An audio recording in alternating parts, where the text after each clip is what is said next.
की आम्हाला पप्पा नाहीतर मग घर या दोघीतून एक निवडायचं होतं. लॉकडाऊन आलं, पण आमच्या आयुष्यात वादळ घेऊन आलं. खूप मोठं ते पण वादळ आलेलं.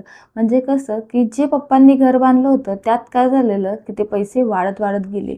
हाय, हॅलो, नमस्कार. स्वागत आहे तुमचं माझ्या यूट्यूब चॅनलला. मी स्वाती. चला तर व्हिडिओ पूर्ण बघा आणि हो, माझ्या चॅनलला नवीन असाल तर सबस्क्राईब नक्की करा बरं का. तर चला व्हिडिओ सुरू करते.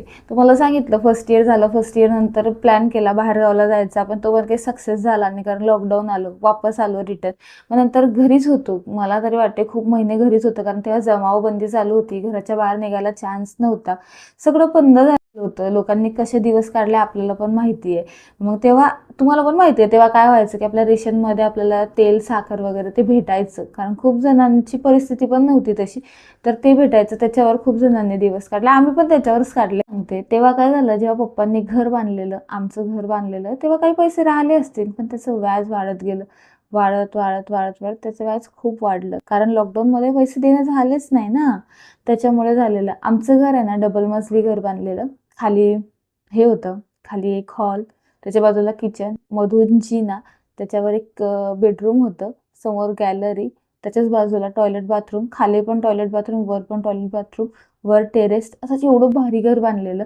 हॉल पण खूप भारी डेकोरेट वगैरे केलेला. हॉलमध्ये सोफा वगैरे सगळं, वर पण थोडंफार हे केलेलं, दिवाण वगैरे बनवलेलं. असं पूर्ण घर होतं आमचं. छान बांधलेलं, एकदम भारी. आणि तिचं लग्न मी तुम्हाला सांगते, माझ्या पप्पांवर एवढं कर्ज असून सुद्धा, म्हणजे कर्ज असून सुद्धा तिचं लग्न खूप छान केलं आम्ही, खूप छान. मी तुम्हाला पुढं सांगते स्टोरी, ऐका. तिचं लग्न छान केलेलं. कसं झालेलं, ती पप्पांची लाडकी. असं पप्पांची लाडकी. आपल्याला माहिती आहे सगळ्यांना सगळे लेकरं समान असतात, पण ती माझ्या पप्पांची लाडकी होती जास्त जवळची. कारण भाऊ झाला, त्याच्यानंतर दुसरी मुलगी हीच झाली ना, मग हीच लाडकी असेल. मी झाली असेल तर मी असते ना लाडकी. तसं काही नाहीये, मी सांगते. म्हणजे आम्ही बहीण भाऊ दोघं आम्ही मम्मीचे लाडके, तर ती पप्पांची लाडकी असं होतं. तर मग चांगलं स्थळ लग्न करायचं होतं. मग त्या लग्नाला परमिशन भेटत नव्हती. मग कपडा पण आम्ही कसा घेतला होता, मुलाचा मुला घेते, मुलाचा कपडा मुलगाच घेईल, मुलीचे कपडा आम्ही घेऊ असं होतं. मला तरी वाटतं माझ्या बहिणीचे लग्नाचे जे साड्या वगैरे जे त्या मी आणि माझी बहीण दोघीच केलेलं घ्यायला.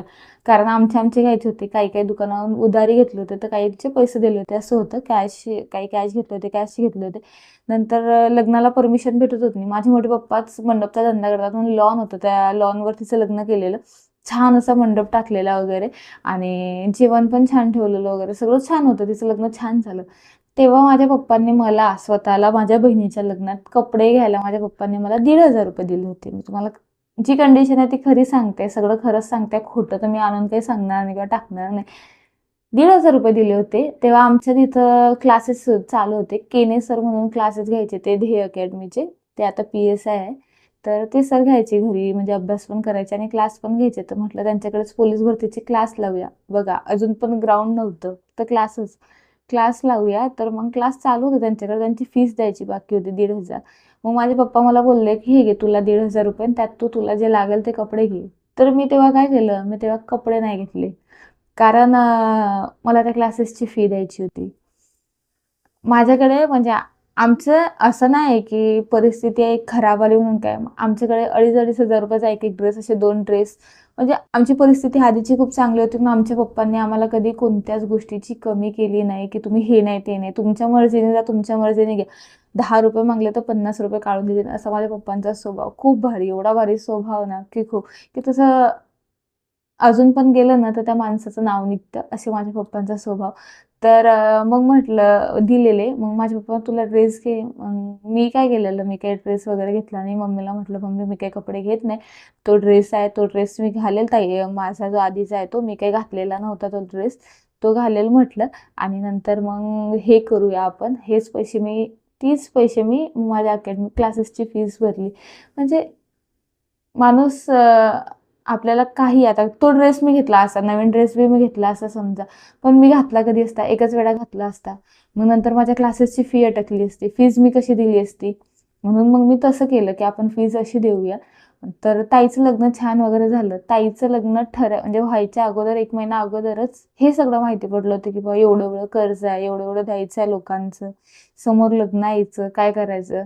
तर आम्ही ठरवलं की ठीक आहे, लग्न होईपर्यंत सगळं शांत राहू देऊ, की आम्हाला पप्पा नाहीतर मग घर, या दोघीतून एक निवडायचं होतं.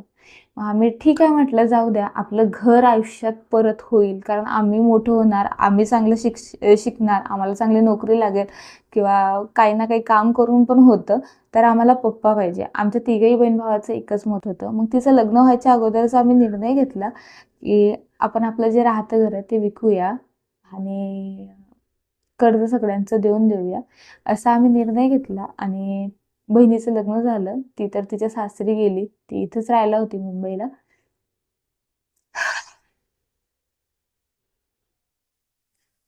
चला, हा व्हिडिओ मी इथंच थांबवते. आपण भेटूया नेक्स्ट पार्टला.